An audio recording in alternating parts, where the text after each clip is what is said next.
नमस्ते मुलींनो, good morning.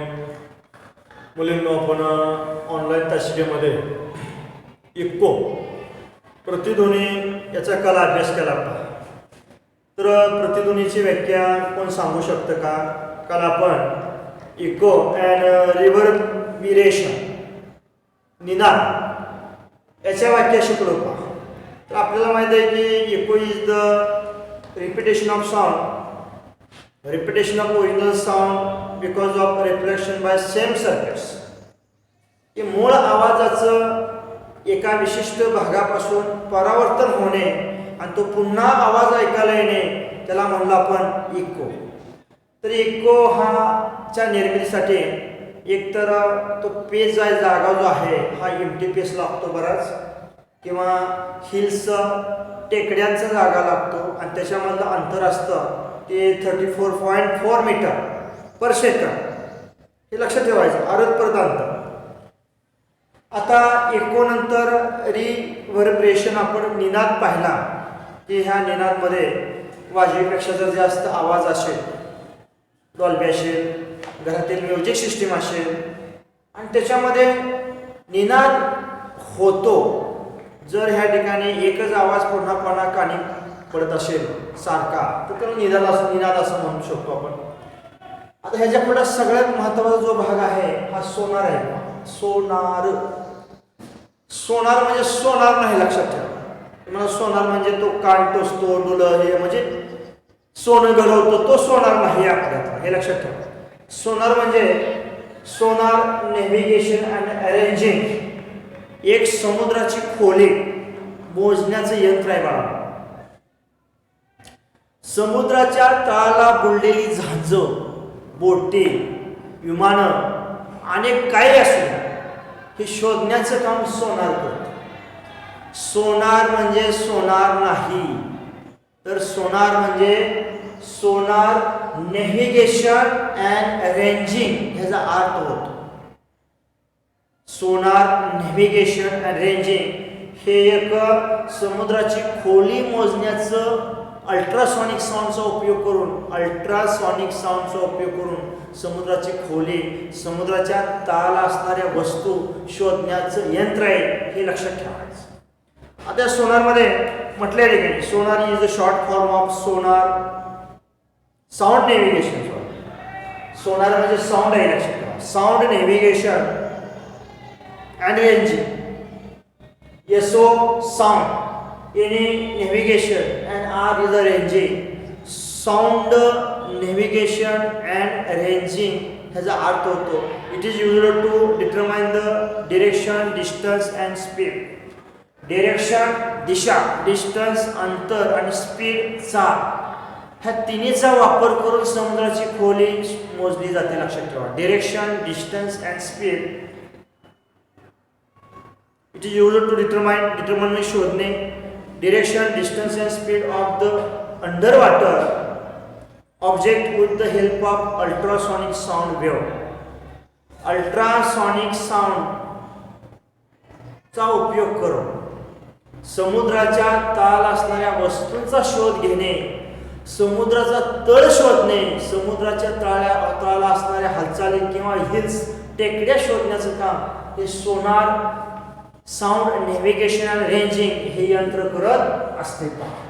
आता याच्यामध्ये दिले ठिकाणी direction of distance, speed and direction, distance and speed with the help of underwater object with the help of ultrasonic sound wave.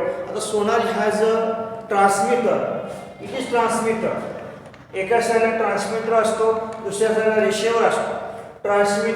transmit the waves, transmit the transmitter pulse into underground water and to bombard this transmitter pulse to object in and return to reflected pulse to receiver, capture this wave, and this is the distance to measure the ship and undersea water.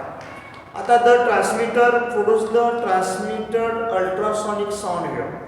हा transmitter असतो, हा transmitter produce the ultrasonic sound waves These waves travel through water. These waves travels through water. हे लक्षात ठेवायचं आहे. ह्या पाण्यामधून त्या waves प्रसारित होतात. पाण्यामधून हे ट्रान्समिटेड पल्स प्रसारण होतं. Strike the underwater object. Strike the underwater object and get reflected. It is a reflected pulses. Reflected by them. Reflected waves are received by receiver on the ship. Reflected wave हा receiver capture करतो आणि त्याच्यानुसार ते अंतर काढलं जातं. म्हणजे लक्षात ठेवायचं. The transmitter produces the transmitted pulse waves, sound waves. These waves travel through the water, sea water, strike underwater object and get reflected to reflection pulses reflected to and catch the receiver these pulses. आता the receiver convert the ultrasonic sound. खूप महत्त्वाचं. हा receiver जो आहे हा ultrasonic वेव्हचं convert electrical सिग्नलमध्ये करतो पहा. The receiver converts ultrasonic sound to electrical signal and these signals are properly interpreted. हे सिग्नल ह्याच्यामध्ये बसवले जातात. त्यामध्ये कॉम्प्युटर वगैरे असतो त्याच्यामध्ये ह्याची अटॅचमेंट केली जाते बघा. These signals are properly interpreted. The time difference between transmission and reception noted. हा याचा वेळ नोंदला जातो पहा. ट्रान्समीटरने सोडलेले पल्सेस सोडलेले वेव्ह आणि रिसिव्हरने कॅप्चर केलेली वेव्ह याच्यामधला टाइम नोंद केला जातो आणि टाइम नोंद करून डिस्टन्स गुणिले टाइम बरोबर स्पीड. आपण काल पाहिलं व्याख्या की distance is equal to speed into time. तर the time difference between the transmission and reception noted. This time and velocity of sound in water give the distance from the ship of the object which related to the waves. म्हणजे या ठिकाणी distance आणि distance म्हणजे अंतर काढलं जातं. Time आणि स्पीडची नोंद करून त्याच्यावर डिस्टन्स काढलं जातं, अंतर काढलं जातं. किती खोलीवर एखादं जहाज बुडलेलं आहे, एरोप्लेन बुडलेलं आहे, शिप बुडलेलं आहे किंवा हिल्स टेकड्या वगैरे किती खोलीवर आहेत याचं संशोधन केलं जातं. आता हा सोनार साऊंड आणि नेव्हिगेशनल इंजिन याचा उपयोग सोनार योजनं म्हटलंय खूप महत्त्वाचं आहे बाळांनो. तर सोनार योजनं तुम्हाला विचारला जातो what is equal sonar and use of the sonar. आता आपण सोनार पाहिलं. सोनार मी साऊंड नेव्हिगेशन इंजिन याचा उपयोग समुद्राची खोली, समुद्राच्या तळाशी असणाऱ्या टेकड्या दऱ्या, समुद्राच्या तळाला बुडलेली जहाजे यांचा शोध घेण्यासाठी याचा उपयोग केला जातो. आता याच्यात म्हटलंय का sonar use depth determine the depth of sea. Determine the depth म्हणजे खोली. डिप्थ ऑफ सी समुद्राची खोली मोजण्यासाठी याचा उपयोग केला जातो. सर्च शोधणे अंडर वॉटर हिल्स.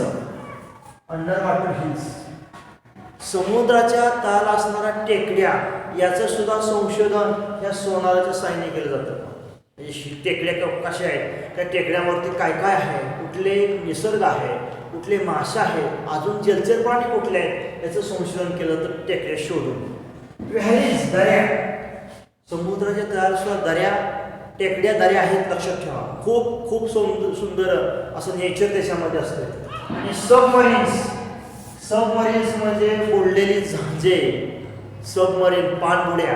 सबमरीन म्हणजे पाणबुडी, बुडलेल्या पाणबुड्या याचं संशोधन करण्यासाठी हे साऊंड वेव्ह वापरले जातात. सबमरीन्स. आइसबर्ग. आइसबर्ग म्हणजे बर्फाच्या टेकड्या. हिमनग थोडक्यात.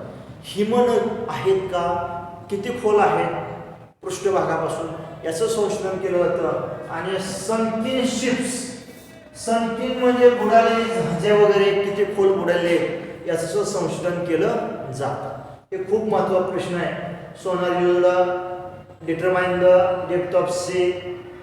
सर्च अंडर वॉटर हिल्स टेकड्या, विहिरीस दऱ्या, सबमरीन्स पाणबुड्या, आइसबर्ग हिमनग आणि संकीन शिप्स बुडालेली झांजे याचं संशोधन करण्यासाठी हे सोनार वापरलं जातं. Sound navigation and ranging he system पद्धत वापरली जाते. तर तुम्ही या ठिकाणी याची डायग्राम काढायची. डायग्राम काढून सोनार युज्ड हे 5-6 मुद्दे लिहून काढायचे. पुढील जो भाग आहे आपण सोनोग्राफी हे पुढील तासाला पाहू.